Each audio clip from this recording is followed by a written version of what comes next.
Marina Torrent y las festeras de 2018 celebran el Día de la Purísima.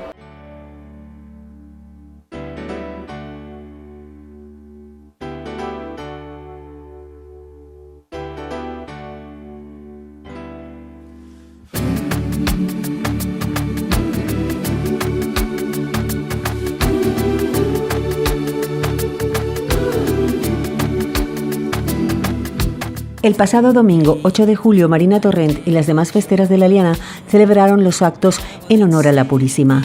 Tras la replegá y la misa, las chicas recorrieron el municipio con los clavaris del Crist del Consol para después ser recibidas en el ayuntamiento por el alcalde, Salva Torrent, y el concejal de fiestas, Quique Martínez Escribá.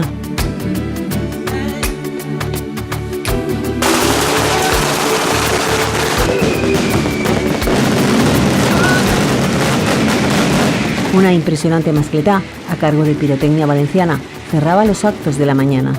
Por la tarde tuvo lugar la solemne procesión con la imagen de la Purísima portada por los clavaris de la Mare de Déu del Carme.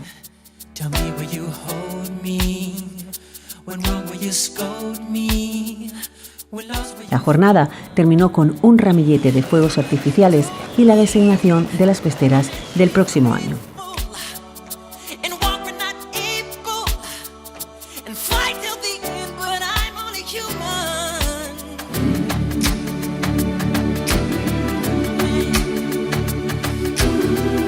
Estamos aquí con Marina Torrent, la festera mayor del 2018.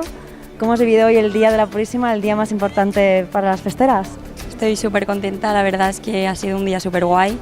Yo creo que íbamos todas súper guapas y nada, muy contenta. Ahora queda la noche, estoy un poquito cansada, pero bueno, tendremos que ir a disfrutar. ¿Y ya se sabe quién va a ser la festera mayor del año que viene? Acabamos de estar aquí en la iglesia y han nombrado a Paula Martínez, que es una chica de aquí del pueblo de toda la vida, que lo va a hacer súper bien y que tiene ya mucha experiencia en esto de las fiestas.